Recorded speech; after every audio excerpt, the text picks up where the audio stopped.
नमस्कार बच्चों, द्वितीय सत्र में आपका हार्दिक स्वागत। देखिए, पहले सत्र का हमने अच्छी तरह से अध्ययन कर ही लिया है। अब हम द्वितीय सत्र की ओर बढ़ते हैं। पहला पाठ जो पहली कविता कह कबीरा, यह पड़ो सर जी ने आपको अच्छी तरह से सिखा दी है कि नहीं। अब हम दूसरे पाठ की ओर बढ़ते हैं। देखिए, इस पाठ में लेखिका ने क्या कहने की कोशिश की है। देखिए बच्चों, यह जो पाठ है वह आजादी पर आधारित है। आजादी मतलब स्वतंत्रता। स्वतंत्रता हर एक को प्यारी होती है, चाहे वह मनुष्य प्राणी हो या जंगली प्राणी या पालतू प्राणी या पशु। बराबर, मतलब पशु पंछियों की भी आजादी होती है, यह हम मानते ही नहीं। जिस तरीके से हम स्वयं आजाद रहना चाहते हैं, स्वतंत्र रहना चाहते हैं, तो छोटे छोटे बच्चे भी स्वतंत्रता मतलब स्वतंत्रता प्रिय होते हैं। लेकिन तो बहुत सारे लोग ऐसे होते हैं कि पशु पंछियों को पालते हैं, उनका शौक रहता है पंछियों को पालने का, पशुओं को पालने का। लेकिन उन्हें यह समझ लेना चाहिए कि हम जिस तरह से आजादी पसंद करते हैं, उसी तरह से एक पशु पंछी भी आजादी पसंद करते हैं। हाँ, यह बात तो अच्छी है कि वे पालते हैं तो उनका खाना पीना सब कुछ देखते हैं, अच्छी तरह से उनकी देखभाल करते हैं। लेकिन किसी पिंजरे में बंद रहकर वे खाना पीना वे पशु पंछी बिल्कुल नहीं चाहते। तो बच्चों, ईश्वर ने उन्हें पैदा किया है तो उनकी परवरिश भी जरूर की हो। ये जो प्रकृति है, यह प्रकृति उन्हें अच्छी तरह से पालने पोसने के लिए तैयार होती है कि नहीं। इसी कारण इन पशु पंछियों को हमें आजाद रखना जरूरी है, न कि उन्हें किसी पिंजरे में बंद रखकर हमारे घर में हमारी खुशी के लिए रखना अच्छी बात है कि नहीं।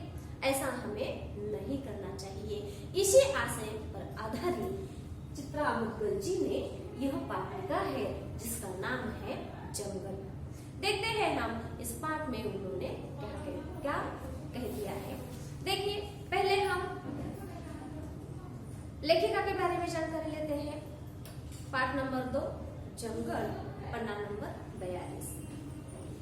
लेखिका का नाम है चित्रा मुद्गल। परिचय देखिए इनका, किताब में देखिए। जन्म इनका 10 सितंबर 1943 चेन्नई तमिलनाडु में हो चुका है। चित्रा मुद्गल जी के लेखन में वर्तमान समाज में रीतती हुई मानवीय संवेदनाओं, नए जमाने की गतिशीलता और उसमें जिंदगी की मजबूरियों का चित्रण बड़ी गहराई से हुआ है। एक जमीन अपनी आवा आदि इनके उपन्यास है। कृतियां देखिए इनकी। भूख, लाक्षागृह लपटे, मामला आगे बढ़ेगा अभी, आदि अनादि, यह इनकी कहानी संग्रह है। जीवक, मणिमेघ आदि बाल उपन्यास है। दूर के ढोल, सूझबूझ आदि इनका बाल कथा संग्रह है। देखिए, यहाँ पर ये जो जंगल है, यह एक संवादात्मक कहानी है। संवादात्मक कहानी किसे कहते हैं? देखिए बच्चों, किसी विशेष घटना की रोचक ढंग से संवाद रूप में प्रस्तुति। किसी विशेष घटना की रोचक रूप में प्रस्तुति जो होती है, रोचक ढंग से, मतलब बिल्कुल सुनने में हमें अच्छा लगता है, तो उसे क्या कहा जाता है? संवादात्मक कहानी। प्रस्तुत कहानी में मुद्गल जी ने खरगोश के माध्यम से बाल मानस की अनुभूतियों, प्राणियों के साथ व्यवहार, उनके संरक्षण एवं प्राणी मात्र के प्रति दया भाव को दर्शाया है। देखिए, छोटे छोटे बच्चे जो होते हैं वे क्या चाहते हैं? सिर्फ छोटे बच्चे ही नहीं, बड़े बड़े लोग भी क्या क्या चाहते हैं, उनका मनोदर्शन यहाँ पर किया गया है। किस तरह से वे पशु पंछियों के साथ व्यवहार करते हैं, उनकी आजादी छीनते हैं, और वैसा हमें करना चाहिए कि नहीं चाहिए, यह हम इस पाठ को पढ़ने के बाद विचार कर सकते हैं। देखिए, जिस तरह से हम सभी को आजादी चाहिए, उसी तरीके से पशु पंछियों को भी आजादी चाहिए। यही एकमात्र संदेश इस पाठ से हमें चित्रा मुद्गल जी ने देने का प्रयास किया है। देखते हैं बच्चों, हम जंगल पाठ। पहले हम पात्र परिचय देखते हैं। यहाँ पर देखिए अनिमा जोशी कौन है? अनिमा जोशी एक रीडर है। अनिमा जोशी कौन है? रीडर है। मांडवी दीदी अध्यापिका है, वह कॉलेज में पढ़ाती है। शैलेश मांडवी दीदी का बेटा है। शैलेश कौन है? मांडवी दीदी का बेटा। देखिए शैलेश की पत्नी तविशा है। शैलेश की पत्नी तविशा वह कौन हुई? मांडवी दीदी की बहू। देखिए यहाँ पर अनिमा जोशी है, वो रीडर एक अलग ही है। एक ही परिवार की एक सभी है। मांडवी दीदी अध्यापिका है, उसका बेटा शैलेश है, शैलेश की पत्नी तविशा है और शैलेश और तविशा का बेटा पीयूष है। मतलब यहाँ पर मांडवी दीदी का बेटा शैलेश हुआ, मांडवी दीदी की बहू तविशा है और पीयूष शैलेश और तविशा का बेटा है, मतलब मांडवी दीदी का पोता है। समझ गए? कमला जो है वह मांडवी दीदी के घर में काम करने वाली काम वाली है। सोनू और मोनू कौन है? सोनू और मोनू यहाँ पर खरगोश के जुड़वा बच्चे हैं। सोनू और मोनू कौन है? खरगोश। खरगोश मतलब रैबिट, मराठी में ससा, है ना? तो इसके छोटे छोटे दो बच्चे हैं। देखिए इस पाठ में क्या कहा गया है? सोनू और मोनू को पालने की जिद कौन करता है? पीयूष करता है। छोटा बच्चा है, इसी कारण वह जिद कर सकता है। उसने अपने पिताजी के मित्र के घर में एक तोता पाल रखा था, खरगोश पाल रखे थे। यह देखने के बाद उसने भी जिद कर ली थी कि क्यों ना हमारे घर में भी खरगोश हो, तोता। खरगोश प्राणी है, तोता पंछी है, वे तो आजादी चाहते हैं, लेकिन हम क्या करते हैं? हमारी खुशी के लिए उन्हें अपने घर पाल लेते हैं। उनका घर तो पूरी प्रकृति है, पूरा निसर्ग है, कहीं पर भी वे रह सकते हैं, है ना? लेकिन जब भी हम हमारे घर उन्हें लाते हैं तो जहां पर हम उन्हें रखेंगे वहीं पर उन्हें रहना पड़ेगा। बच्चों, अगर हमें किसी ने एक ही कमरे में बंद कर दिया तो उस कमरे में आपको सब कुछ दिया, खाना पीना या मोबाइल हो, सब कुछ जो कुछ भी आप चाहते हैं सुविधाएं, वे सभी सुविधाएं आपको एक ही कमरे में रखकर दे दी तो आपको चलेगा? सब कुछ दे दिया और कहा कि इस कमरे से आपको बिल्कुल बाहर निकालना नहीं, कभी भी। हम छोड़ते हैं क्या? जिन्हें हम पालते हैं उन्हें कभी छोड़ते हैं? नहीं। तो हमें भी एक ही कमरे में अगर तुम रहो हमेशा के लिए, ऐसा किसी ने कहा, तो हम तैयार हो जाएंगे? हो जाएंगे क्या? बिल्कुल नहीं। तो क्यों ना हम उनकी जगह जाकर सोचे, उन्हें भी ऐसा लगता होगा हमें आजादी चाहिए। तो बच्चों, यही सोचकर हमें किसी भी पशु और पंछी को हमें हमारे घर में पिंजरे में बंद नहीं करना चाहिए। हाँ, आप कहेंगे गाय हो, भैंस हो, बकरियां, भेड़ बकरी होती हैं, वे तो पालतू जानवर है ना? पालतू जानवर है, उन्हें हम पाल सकते हैं। लेकिन तोते को लाए, चिड़िया, जिसे आप लव बर्ड्स वगैरह कहते हैं, है ना, उन्हें लाकर हमने बंद कर दिया या खरगोश पाल रखे, ये अच्छी बात नहीं है कि नहीं? तो यहाँ पर देखिए सोनू और मोनू इसी खरगोश के दो जुड़वा बच्चे पीयूष की जिद की वजह से उनके घर में लाए गए हैं। ये जो सोनू मोनू होता है उसमें सोनू एक दिन गुजर जाता है। उसके गुजर जाने के बाद पीयूष की कैसी हालत होती है, यही सब कुछ इस पाठ में हमें लेखिका चित्रा मुद्गल जी ने बताई है। देखते हैं बच्चों, पीयूष की क्या हालत होती है इस पाठ में। पाठ में देखो, किताब में देखो। रीडर अनिमा जोशी के मोबाइल पर फोन था मांडवी दीदी की बहू तविशा का। देखिए अनिमा जोशी कौन है? रीडर है। इसके मोबाइल पर फोन आया है, किसका आया है? तविशा का। किसका आया है यह ध्यान से देखिए। मांडवी दीदी अनिमा जोशी रीडर है, उसके मोबाइल पर फोन आया है तविशा का। किसके लिए? मांडवी दीदी के लिए। मांडवी दीदी के लिए। देखिए कह रही थी, तविशा कह रही थी, आंटी बहुत जरूरी काम है, अम्मा से बात करवा दे। देखो तविशा कौन है? मांडवी दीदी की बहू है। ये तविशा अनिमा जोशी को आंटी कहती है और अपनी सास को अम्मा सास को सासू माँ न कहकर अम्मा ही कह रही है कि नहीं। इसी कारण तविशा भी अपनी सासू माँ को क्या कहती है, अम्मा कहती है। इसने फोन किया है अनिमा जोशी को और कह रही है कि आंटी मुझे अम्मा से बात करनी है। अनिमा दीदी ने असमर्थता जताई। अनिमा दीदी कह रही है मैं तुम्हारा फोन उन्हें दे नहीं सकती। क्यों नहीं दे सकती? मानवी दीदी कक्षा ले रही है। देखिए मानवी दीदी कौन है, अध्यापिका है और वह कक्षा पर है, वह पढ़ा रही है। इसी कारण वह कक्षा में जाकर उसे तुम्हारा जो संदेशा है वह नहीं दे सकती। बाहर आते ही वह संदेश उन्हें दे देगी। अनिमा जोशी क्या कह रही है, बाहर आकर ही वह क्या कर देगी, मानवी दीदी को संदेशा पहुंचा देगी। वैसे हुआ क्या है, घर में सब कुशल मंगल तो है। वह पूछ रही है क्या हुआ, इतनी जल्दबाजी में फोन किया है, सब कुशल मंगल ठीक ठाक है कि नहीं। परेशानी का कारण बताने की बजाय तविशा ने उनसे पुनः आग्रह किया। देखिए ये जो अनिमा जोशी है उन्हें क्या परेशानी है यह पूछ रही है, लेकिन तविशा ने परेशानी का कारण बताया ही नहीं।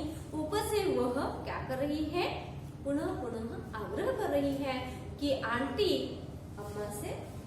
अम्मा को फोन दे दीजिए। आंटी अम्मा से बात हो जाए तो अनिमा जोशी को स्वयं उसे टालना बुरा लगा। देखिए ये तो बहुत अच्छी तरीके से उसे पूछ रही थी, लेकिन तविशा ने उसे टाल दिया है, तो यह अनिमा जोशी को भी बुरा लगा। वह कहती है उचित नहीं लगेगा तविशा, अनुशासन भंग होगा। अनुशासन मतलब जो भी नियम होते हैं, ठीक है, किसी भी स्कूल के कॉलेज के कुछ नियम होते हैं। जब भी लेक्चर शुरू होता है तब अध्यापक को कोई बुला नहीं सकता। इतनी इमरजेंसी नहीं होती कि वे कक्षा छोड़कर बाहर आ जाए, ठीक है। जब होती है तब बुलाया जाता है, लेकिन ऐसी कौन सी बात है कि उन्हें कक्षा छोड़कर बाहर बुला ले। अगर मैंने ऐसा किया तो वह क्या होगा, अनुशासन भंग हो जाएगा, ऐसा वे बताती है। उचित नहीं लगेगा तविशा, अनुशासन भंग होगा। मुझे बताओ तविशा, मुझे बताने में झिझक कैसे, मुझे बताओ। मुझे बताने में झिझक मतलब लज्जा या संकोच। मुझे बताओ, संकोच मत करो। नहीं आंटी ऐसी बात नहीं है। तविशा का स्वर भरा सा है। वो कहती है नहीं आंटी ऐसी कोई बात नहीं है कि जो मैं आपको बता नहीं सकती। ऐसा कहते कहते उसका जो आवाज है वह भरा हुआ लगता है। तविशा ने बताया घर में जो जुड़वा खरगोश के बच्चे पाल रखे हैं उन्होंने सोनू मोनू, उसमें से सोनू नहीं रहा। देखिए वो फोन पर अनिमा को बताती है कि घर में जो खरगोश के 2 बच्चे पाल रखे हैं जिनका नाम है सोनू और मोनू, उसमें से जो सोनू है वह नहीं रहा, मतलब मर गया। 10:30 के करीब काम वाली कमला घर में झाड़ू पोछा करने आई तो बैठक बुहाते हुए उसकी नजर सोनू पर पड़ी। जगाने के लिए उसने सोनू को हिलाया। उसके जगाने की सोनू पर कोई प्रतिक्रिया नहीं हुई। वह गुदगुदाई। देखिए क्या हुआ है। 10:30 के करीब मतलब नजदीक पास ये जो कमला है मांडी दीदी के घर में काम करती है, मतलब काम वाली, वह झाड़ू बुहारने के लिए मतलब झाड़ू पोछा लगाने के लिए, साफ सफाई करने के लिए उनके घर आ गई है। तो क्या दिखाई देता है उसे, उसकी नजर सोनू पर पड़ गई है। जगाने के लिए उसने सोनू को हिलाया। उसके जगाने की सोनू पर कोई प्रतिक्रिया नहीं हुई। वह गुदगुदाई। गुदगुदाना मतलब अस्फुट स्वर में बोलना। मुंह में वह बोल चुकी है। क्या, कैसे घोड़े बेचकर सो रहा है शैतान। घोड़े बेचकर सोना मुहावरा है। घोड़े बेचकर सोना, निश्चिंत होकर सोना, निश्चिंत होकर मतलब उसने उसे जगाना चाहा है, लेकिन सोनू बिल्कुल जाग नहीं गया है। उसकी टांग पकड़कर उसे सोफे के नीचे से बाहर घसीट लिया, मगर सोनू की कोई हरकत नहीं। जैसे वह नहीं जागा वैसे वह क्या करती है, उसकी टांग पकड़ती है और बाहर घसीट लेती है। लेकिन बाहर घसीटने के बावजूद भी ये जो सोनू है, मतलब खरगोश का छोटा बच्चा है, वो जागता नहीं। कमला ने चीख कर तविशा को पुकारा, छोटी बीजी। देखिए, जैसे ही उसने बाहर खींचा, फिर भी वह जो सोनू है वह जगा नहीं, तो वह डर गई और जोर से चीखी है। क्या? छोटी बीजी। छोटी बीजी मतलब कौन? तविशा। तविशा अचेत सोनू को देख घबरा गई। अचेत मतलब मूर्छित, जिसमें चेतना नहीं है, ऐसा अचेत मूर्छित। वह भी घबरा गई। गोदी में उठाया तो उसकी रेशम से देह हाथों में टूटी कोमल से झूल गई। लेकिन जैसे ही ये जो तविशा है, वो तविशा सोनू को अपने गोद में उठाती है, हाथ में लेकर देखती है, तो उसके जो रेशम जैसे बाल है, उसका जो शरीर है, वह टूटी हुई कोमल जैसी उसे लग गई है। देखिए, कोमल मतलब नई नई पत्तियां। जब भी नई पत्तियां आती है और वह डाल टूट जाती है, तो वह कैसी होती है? तो मुरझा जाती है। उसी तरह से ये जो सोनू है, उसके जो रेशम जैसे बाल है, उसका जो पूरा शरीर है, मुलायम शरीर है, वह कोमल जैसा, वह भी कैसे टूटते हुए कोमल जैसा उन्हें महसूस हो गया है। उसके समझ में नहीं आ रहा था वह क्या करे। आसपास जानवरों का कोई डॉक्टर है नहीं। अपनी समझ से उसने बच्चों के डॉक्टर को घर बुलाकर सोनू को दिखाया। ये जो तविशा रोज घबरा गई है, उसकी समझ में नहीं आ रहा है कि वह क्या करे। उसने क्या किया है, पास वाले ही डॉक्टर, बच्चों का डॉक्टर, उन्हें बुलाया और उसे दिखाया है। डॉक्टर ने देखते ही कह दिया, प्राण नहीं है सोनू में, मतलब सोनू मर गया है। आंटी, आप अम्मा को जल्दी से जल्दी घर भेज दे, घंटे भर में प्ले स्कूल से पीयूष घर आता।